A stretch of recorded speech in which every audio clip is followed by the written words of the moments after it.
Darkness kills, destroys the will. Find a spark, make hearts thrill. Hear the tales of time so grim. Shine a light, don't let it dim. Heather Brown downtown, bound. True crime story she's found. In the shadows, secret stay. Need a light that finds the way. Welcome back to another exciting episode of Defeating the Darkness, True Crime Stories with Downtown Heather Brown. I'm your host, Downtown Heather Brown, and today we have a very exciting podcast where we are bringing to light an amazing woman who's in the community, shining light on various things. And today with us, we have Traci Lynn Cowan, who is, and we're going to let her say more of this, but she's an amazing trainer, physical trainer. She was a fitness model. She is a health and life coach. She is a self-defense and tactical instructor, firearms training, and she does executive protection. And Traci has her own story to tell. So welcome to the podcast. Thank you. This is amazing. I am so happy to be here. Congratulations on the new podcast and its success already. Thank you. So, yeah. I'm excited to have you on here. So, for those of you who've never tuned in before, the podcast is it's about true crime stories. I was a former prosecutor, as you know, because we're friends. I was a former prosecutor in Orange County for 24 years. I was in the sexual assault unit. I was in the homicide unit for 5 years until I retired a couple years ago. And, I love hearing people's stories. I love telling stories. And I love talking to people and, getting to the bottom of things. And also what I really want to do in this podcast is bring forth people that I know, and I know a ton of people. Mm-hmm. And every time I meet someone who has a really good backstory, who's doing something positive in the community to help victims of crime, I think they're wonderful, and I want to shine the light on them and also talk about how they're shining the light in the darkness for everyone else. So that's the name, Defeating the Darkness. And it takes a village. And you're part of that village. So I wanted to bring you in today to talk about all the cool stuff that you're doing, promote you, support you in any way we can. And if you don't mind sharing a little bit about your backstory, which caused you to do the things that you do. Thank you very much. And yes, thank you for what you've done, because you're always so supportive. You've been there, standing in the front line, defending people like myself as a victim and survivor of violence. And, I'm so proud of you for what you've done. And thank you for bringing this to light and having a platform for us to share a story so we can share the message, the hope, and the faith with other people. Yeah, that's what this is all about. So you are from Canada. I am Canadian, and I don't say A, so we'll already get that off the table. Okay. And that's no longer. I moved here approximately 11 years ago from Vancouver, BC, and I just kind of outgrew my hometown, and I fell in love and married an American, and that's how the whole love story and other part of the story kind of, came to about myself and my life. And I was raised in a lot of neglect. I was living in, I had 5 fathers, stepfathers, engagement fathers, whatever you wanted to call it. So at a very young age, I was always an athlete. So I pretty much came out of the womb as an athlete. It was like 2 years old, 3 years old, 5 years old. I remember always playing sports. And I think the reason why I really focused on the sports and in getting into the athleticism is because I was trying to get away from the darkness of the childhood and what I was going through. And so for me, I really latched on to that. I didn't do well in school because I was in and out of school and I was having all these issues and a lot of depression and getting into the wrong choices, choosing, drugs and alcohol and things like that, which, I'm not proud of. But when you look at it and you go, it was part of my story. And do I want to choose that? Do I want to choose to have eating disorders, bulimia, anorexia, want to be in depression?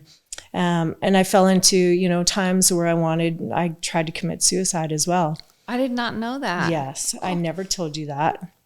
I don't talk about it a lot, but it's like one of those things. But I'm so glad that I experienced that. And I know it sounds so bizarre to people, but I'm so glad that I tried and I didn't, and that I failed, because it's made me the strongest, most determined, disciplined woman that I can possibly be. And I can say that wholeheartedly because the experiences, when you're a child, you have these innocent eyes and you have this innocent, faith about life and how it should go maybe and how you would like it to go. And when it doesn't go like that and it's continuous and continuous and continuous, obviously it puts a lot of strain on not only you as a person and a human being, but as well as your body at a cellular level. As we know, trauma is stored in the body. So fast forward, I mirror all of these relationships that I've seen my mom go through and all of the abuse. And I think, oh, this is normal, right? Mm-hmm. And so now you've got all these relationships and these situations that you're going through, and you think like, okay, well, this is what love is supposed to be like, because this is what I saw. This is exactly what I saw my whole life growing up. So I don't know any better until somebody says to you, hey, Trace, like, that's not normal. Like, the way they're treating you is not normal. The way I see all these experiences is not normal. And so finally I took a look at it and went, you know what? I need to get some help. I need to figure out what's going on here and what I need to do to be a better person. I fell out of sports. Fast forward, I had a son at 20 years old who's amazing. Cody is my life. I'm so proud of him. And you know what? If I would to say anything, Heather, Cody is the reason why I've survived this long. Because in the dark, dark, dark times where I've been at my rock bottom, like even further than rock bottom, where you're just like so low, you don't think you'll ever get through it, I just thought of Cody. And I was like, what kind of person do you want him to remember you as? Do you want him to remember you as somebody that gave up? Or does he want to look at you and go, my mom is the strongest, most empowering person that has faith no matter what is thrown at her? Like a super badass, which you are. Thank you. So you have him at 20. Yeah. And I will dime you off on your age and ask you how old he is now. But he's older. He's a little older now. But so you have him at 20, and then what happens? So, I found boys kind of in that. It would have been better off not having my son, but staying in sports, because obviously it got me into a lot of trouble once I started, finding boys, and I was like, oh, this is kind of fun. I'm like, okay. Looking for love in all the wrong places. Oh my gosh. So again, fast forward, we're talking about these relationships that you're getting in and you're thinking they're normal.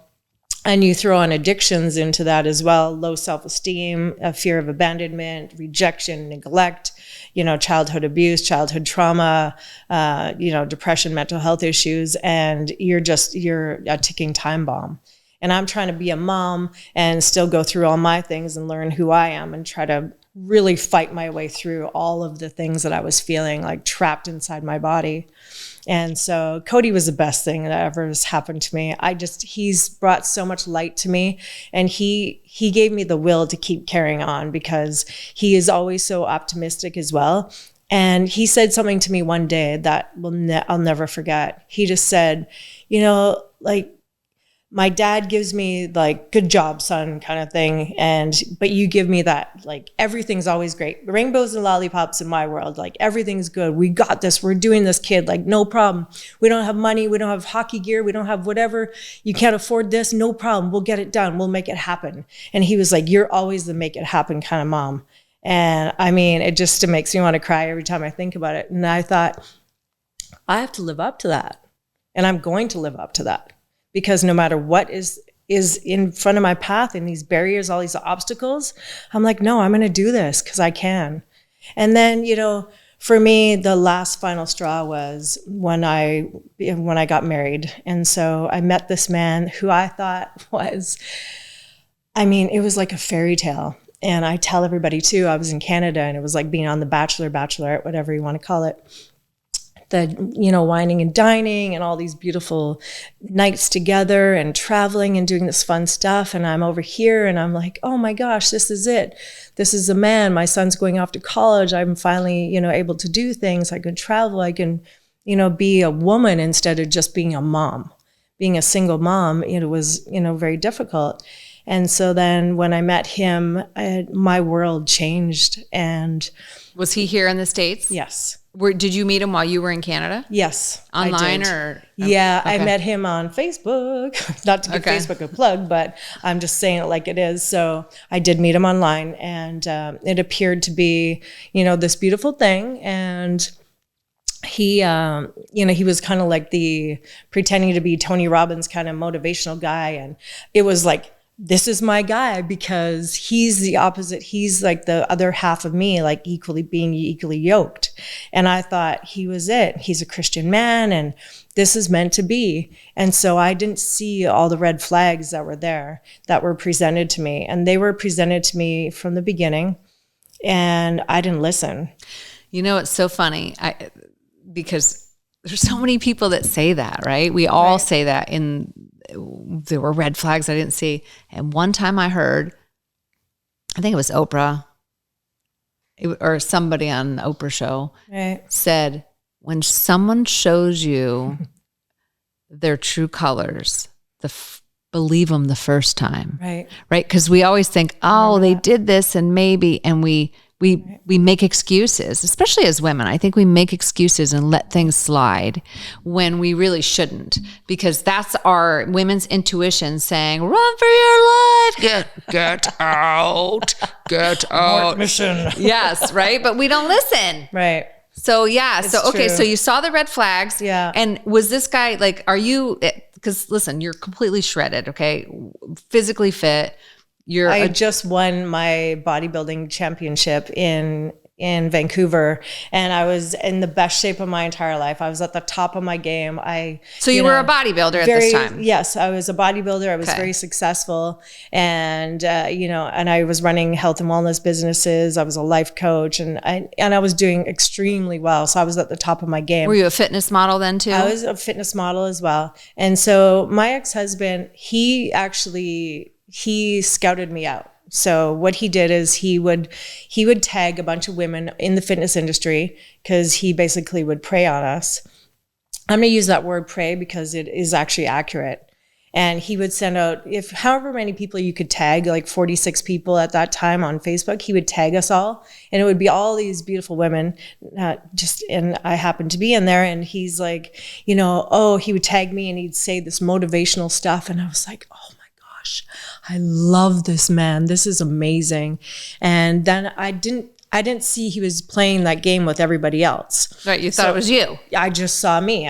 Didn't matter. There was 47 other women in the Bachelorette on Facebook. I was the one, right? And I fell for it. I took the bait. And when I got here, no word of a lie, Heather, I moved here and in 7 days there was an eviction notice on the door. He had his daughter that I had met twice, now moved in from the moms. And it was literally like a prison. I literally felt like I was in a prison and I was a hostage. And it got worse and worse. And my son came and he was witness to this. And that was the one thing I said my whole life. I will never let my son see any of this stuff. He's not going to see me drinking alcohol. He's not going to see me partying. He's not going to see me with a bunch of men coming into the house. And I pride myself on that. So I waited, and I wasn't in a relationship for years because, I was a single mom and that was my focus. And the thing is when he came in, it was just like, I trusted him so much with my heart, my life, everything. I moved over here with 6 boxes and my son came in and So you moved here from Canada. So you had this online relationship. Back up for a second. Right. You had an online relationship with him. Yeah. And he asked you to move to America. He proposed to me over Skype at the time because that's how long ago it was. This is a long time ago. Well, it's actually, my marriage ended 7.5 years ago. So we...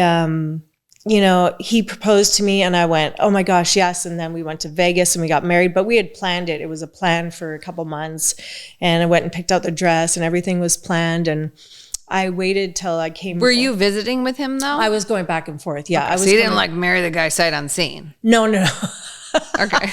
I think we skipped over the courting part where he was amazing and he took you on all these fabulous dates. No, he did. Yeah. No, Okay. this was before we got married, because as soon as we got married, it was literally then it was the wall prison come down. Yeah. It was like clank, clank. Okay.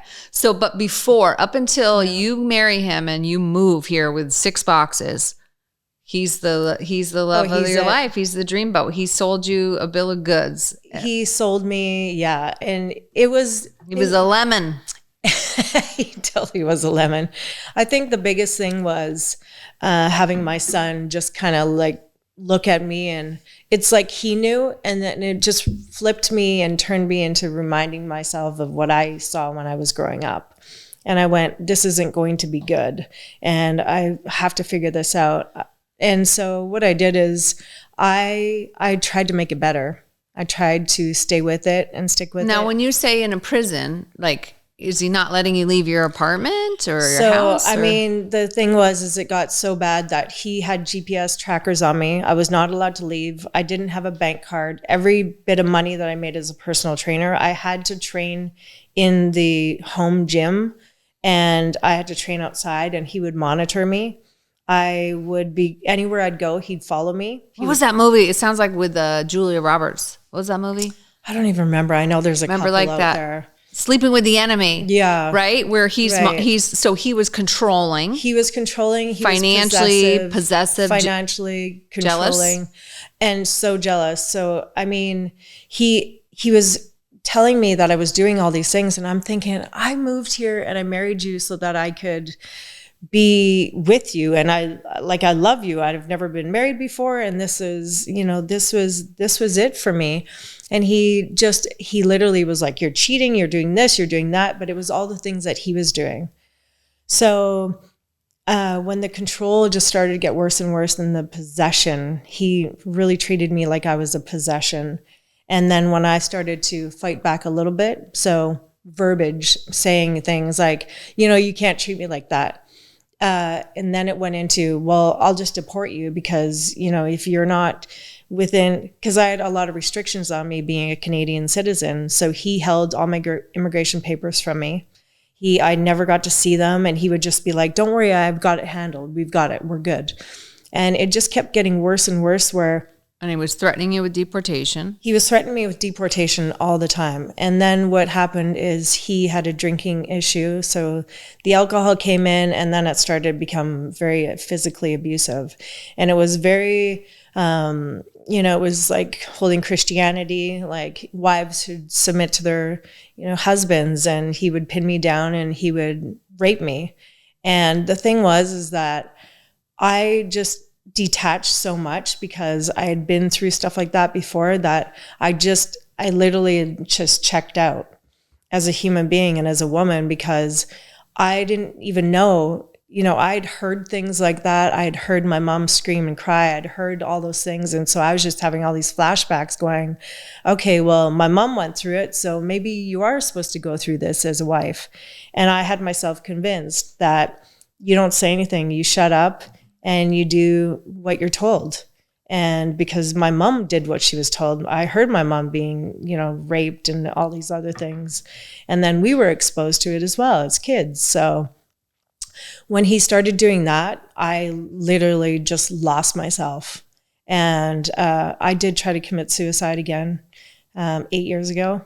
And just before I tried to leave him, I knew that it was either I was going to die by the hand of him or die by the hand of me. And I'd rather die by the hand of me, because I didn't see a way out. And the sexual assaults got worse and worse, and choking me and strangling me, pinning me down on the bed with one arm, hitting me, grabbing me, putting me in a headlock, throwing me into the wall, throwing me out of a moving vehicle, and grabbing me by the hair and like forcing me to do things that, you're not supposed to do as a woman and as a wife. And it's like, the ultimate disrespect. And it was like, maybe I'm a piece of garbage. Like, you just get to the point where you're like, maybe I am just a piece of trash, because that's how they're treating me. And I give up. And I was like, God, you're not here. And I know that he was there because I wouldn't be here today. And you wouldn't be the badass that you are. So you're bringing me to tears with your story, but wow, it's so incredible. I didn't even realize the extent of what you had gone through. Sorry. I didn't realize that. So I'm just hearing it for the first time. It's just like, it's very powerful. Knowing who you are now. 'Cause I know you 8 years later. Right. And so we got to hear like, okay, tell us like I'm assuming there's some final moment where you're like, fuck this, I'm getting out of here. Like, I'm out of here. Yeah. Like, this isn't happening to me anymore because you're here to talk about it. So, so tell us about that. That was the last day. He was a little bit nicer when he drank. So in the beginning of the night, and then the end of the night would be horrible and horrific. So I said, what's the trade-off? What's the worst pain? And having a little bit of good time with him and like pretending to be the good wife. Or hopefully he'll pass out and I won't have to endure all that. Yeah, in domestic violence situations, I'm sure I know the cycle of violence. Right. How it's the eggshells. Like there's the honeymoon phase and there's the point like when he's drinking where he's nice and it feels good and that's what you want, but what's coming. So a lot of women will tee it up. Yep. And try to expedite the bad. Right. So let's just get this horrible part of the night over with so we can get back to the honeymoon phase where they're so sorry. I'm so sorry, baby. I love you. I didn't mean to. Exactly.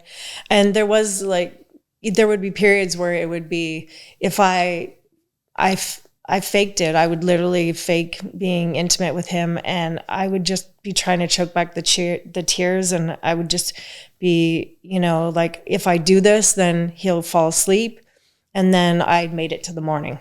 It was just make it to the morning. How do you make it to the next day? How do you make it to the next day? That was every day for me. That was my goal list. Just surviving. Yeah. And just being in fear all day long and just not knowing what to expect. And that's the thing. It's just like, you never know. It's always changing. And there's so many, it's like, it's not an unconditional love. It's a condition. Everything has conditions on it. You move something the wrong way. You touch something in the home. You did this. You took your phone into the bathroom. Like every move you made is scrutinized. So that day I had it. He humiliated me in a restaurant and he grabbed me by the arm and he threw a glass of water in my face. And he said, oh, Tony Robbins does that. It's a pattern interruption. You should know. And because you're all Miss Tony Robbins. And I said, take me home right now. And I was like just stewing. And I thought, I don't even know what I was really thinking at the time. I thought, I'm going to go home and I don't know what it's going to be. I'm like, you know what? Just bring it on. Yeah. Like you said, take me home, beat me, rape me, do whatever the hell you want to do to me. And we'll see from there. Because something lit inside me. And I went, enough is enough. No more. And thinking about my mom, and my mom ended up dying at 62 years old because of esophageal cancer. And I'm sure it's from her trauma and abuse her whole entire life. So I went, I'm not going to die like my mom. And I'm not doing this anymore. I walked home. I actually walked home because I got pushed out of the car when the car was rolling probably about 20 miles an hour. And I won't even share with you what his words were. Spitting on me, kicking me, ripping my shirt, smacking me, grabbing me by the lips and the face and putting his fingers in my eyes and ears and just trying to just torture me. And I ran home and I got in the house and he turned and it was real scary and ugly, but something had lit inside me and it was the grace of God because he's like, you have to do it today. Now you have to get out. You have to get out. And it was loud and it was very, very, I knew it was him. And I went into the room. I sat in the corner of the room and I said, if he comes through this door, I'm probably going to be dead this time. Because now I'm standing up for myself. And he knew because something changed in my eyes and he saw it. And I went, okay. I called my friend Tanya Brown and I said, Tanya, it's time. And she's like, okay, where are you? Let's talk about all the, and I was like, I don't have enough time. He's like literally kicking in the door. And she's like, oh my God, I can hear it. She goes, run, just run, run. And I got up and I threw open the door. My ex-husband's 6'4", 245 pounds. And I literally just pushed past him as hard as I could. I opened up the door and I ran into the parking garage and I went, okay, just run, run, run. I couldn't get through the parking garage. I got close and he caught up to me. And the look in his eyes was like, I mean, so, especially coming from someone that says they love you. I mean, it was just, I knew he was going to kill me.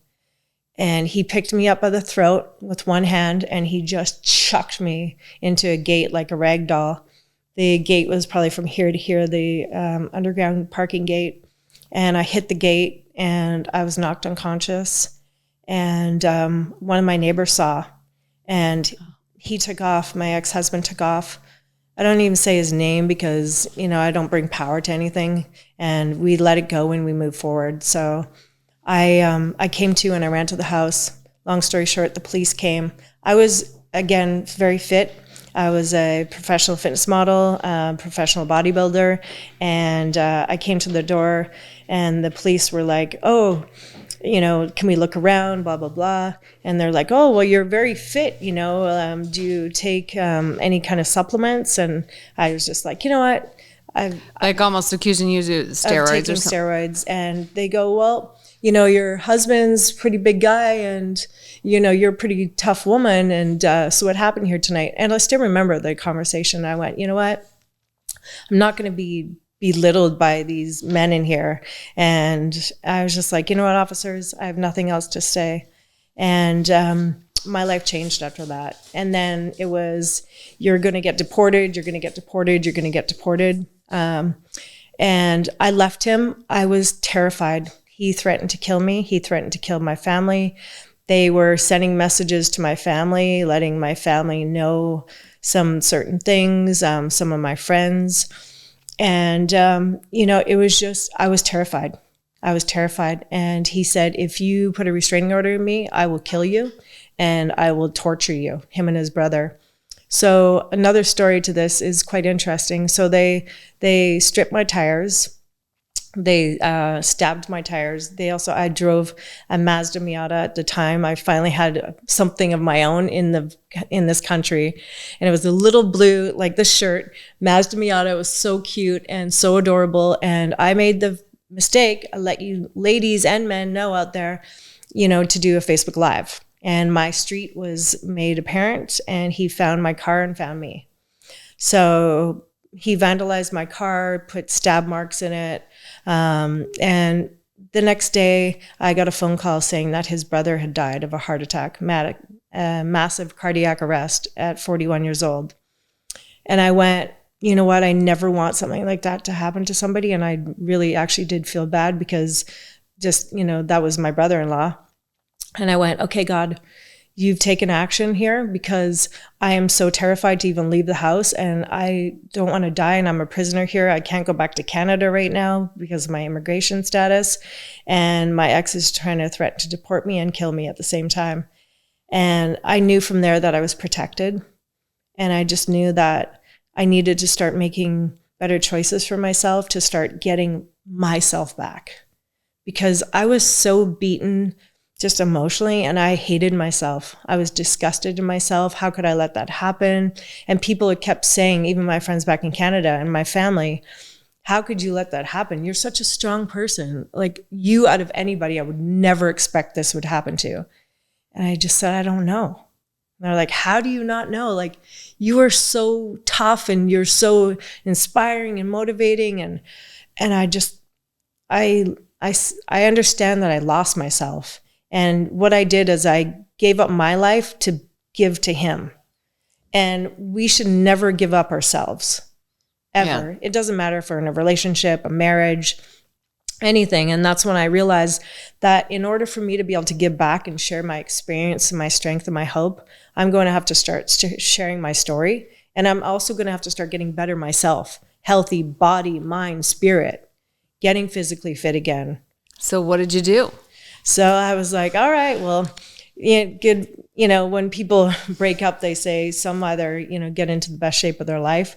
I started to get back into the best shape of my life again. And I went, you know what? Here's the disciplined, athletic woman that is kind and loving and charismatic and wants to be out there, not scared to look at another human being without getting scrutinized because you're looking at somebody and, you know, in the wrong way. So it took me a lot of time. I've done a lot of therapy. I've done a lot of work on myself. I take time every day to read. I have God in my life, and He has brought me through everything. And I lost Him for a while because of my choice. And then I realized He was there the whole time. And once I started to believe and let go and let God in, that's when I knew that my life is going to change, because I was trying to control everything. And that's the thing, like when we start to control and strangle our own lives, that's where we get into trouble. And that's where I realized that I'm not in control. I need to let go of what was in the past, let go of who that person was. Because that woman and that child and that woman that went through these things, I'm not that person anymore. And now you are physical fitness trainer. Yeah. And so you do private training, so people could hire you to do training. Right. You do, tell us about your self-defense and that kind of stuff. So, you know, I really wanted to be able to give back, and I love teaching. I love helping people. And what I mean by that is teaching self-defense, self-protection, physical fitness, nutrition, life coaching, and just diving into all this stuff, because really, if we're not connected and we're not working synergistically in body, mind, and spirit, then we're missing pieces of the puzzle, because we have to be mentally healthy, spiritually healthy, physically healthy. And have all that, because then you can give back. So I started doing all this training, and I went through some injuries and a really bad injury. And I've been suffering from this injuries with this car accident, and it kind of set me back again a lot. And, you know, I went through that, a little bit of depression there. And I thought, there's no way when I get out of this wheelchair and when I get out of this boot and these crutches and these braces and all these back braces and neck braces, I am going to be even better than I was before. And I think just having that resilience and that fight, because I think, you know what? Why not? Why not me? Why can't I come back from this? You know, there's so many things that we all go through, and I think about the gratitude of it. It's like all the things that I do have rather than what I don't have. So when I get in there and I teach fitness to people and see the rewards and see people getting better and see people getting through domestic violence, you know, whatever they're going through, PTSD, any kind of trauma, then I feel so good about myself, because, you know, sex crime victims, human trafficking victims, I've saved so many lives, and I've been able to support them and say, hey, look, this is how we fight back, and this is how you protect yourself, and this is how you stand up for you. So I love that. So you do self-defense training now. Yes. So obviously you went and got certified, and now you're a certified, you know, tactical instructor. I am, yes. So. You teach firearms as well? Yeah, well, I'm getting more into the firearms now Okay. too. So I work with my instructor, Tien Nugent, and he's amazing, and he's taught me a lot. I took a little bit of a break, like I say, because of the injuries. So getting out there, what is tactical training? And a lot of people are like, I don't even know what that is. So tactical training is basically, we can do home defense training. So if someone was to come in and break into your home or carjack you, what are the steps you're going to do to get out of that? How are you going to disable the weapon? How you will protect yourself, how you can use self-defense tools on your own as well, and to protect yourself. So it could be non-lethal self-defense tools or lethal self-defense tools. So hand-to-hand combat, I am a martial artist. I'm a Hall of Fame martial artist, actually. And I love that component of it. So I actually like to do in my classes as well. I'll do a component of fitness and self-defense as well. So, I love that. Yeah. And you teach people how to use the tools to defend themselves. Right. So a lot of people, you know, I see people out there that they have pepper sprays or batons or whatever they may be. And it's like, okay, well, show me how to use it. And I don't know, it's on my keychain, it's in my purse, in the bottom of my gym bag or whatever. if you are carrying a self-defense tool, I don't care whether it's a pepper spray, a baton, a knife, a gun, know how to use it. If you carry that and you don't know how to use it, it is absolutely useless. And I'm saying that wholeheartedly, the truth, because I've seen people being tortured and killed by their own self-defense tool or weapon or whatever you want to call it. So that's where I come in, and I specialize in teaching them how to, maybe it's hand-to-hand combat and using a baton or whatever to stun a stun device and being able to protect yourself there. And also remember too that your valuables, your rings, your watches, and we all know this is going on in the world right now, right? And your purses, they're not worth your life. You toss them to the side, you keep eye contact with the attacker, and you check your surroundings, spatial awareness, making sure you know where you are, you guys. Come on, head down, head on a swivel, keep your head up. This stuff is going on all around us, and if people aren't, noticing it, then you need to get aware, because there's attacks, there's home invasions, there's carjackings, there's, shootings, like I can't even think executions. Of the word. Execution. Thank you. I just heard it on the news this morning. I was like, execution style. And it's like, these things are happening. So how to keep yourself aware from that, and just even keeping your head up and not looking on your phone, getting into your car, getting into your garage, all these things, and change up your pattern. That's one thing I'd really like to share with people. So if you're doing a routine every single day, you're driving home a certain way, change up your pattern, and you can change up everything. And if you guys want to find me, you can find me on social media as well at TLC Unleashed. Everything is Traci Lynn Cowan. Traci is with an I. And TLC Unleashed. And I'm coming out with my podcast again, which I'm really excited about as well. So Life Unleashed with TLC. You guys can see me on social media all over there. And I'm excited. I've working on my book, and I'm also have my short film coming out, which is about domestic violence. And basically it's a lot different than what we've seen before in the theaters. And I'm really proud to be in it. I will be the lead in it, and it will be sharing stories and clips of basically my whole life and my marriage. And not only that, not just sharing the story, but sharing a solution, because that's what we really need this time of day. So standing up for yourself, having that empowerment, and being able to fight back physically, mentally, verbally, and just loving yourself is the biggest thing that I can tell people. And just take it one day at a time, and just practice discipline in all your affairs, because when you're disciplined in all your affairs, you'll be very successful in all areas of your life. Amen. Amen to that. Wow. I feel like we could have a whole nother segment. I'm going to will you come on again so we can, I would love to. So we Thank can you. unpack a little bit more, because I you. know that you have a lot of really great self-defense tips, and all this stuff we were getting to at the end is I mean, there's so much to cover. I want to cover so much more with you. Right. So Thank you. I would love to have you back on for part 2 so we can talk. I want to break all that down. So, wow. Thank you so much. And you gave all your socials. We'll post those socials. Anyone who wants to hire you for physical training can do so. Yep.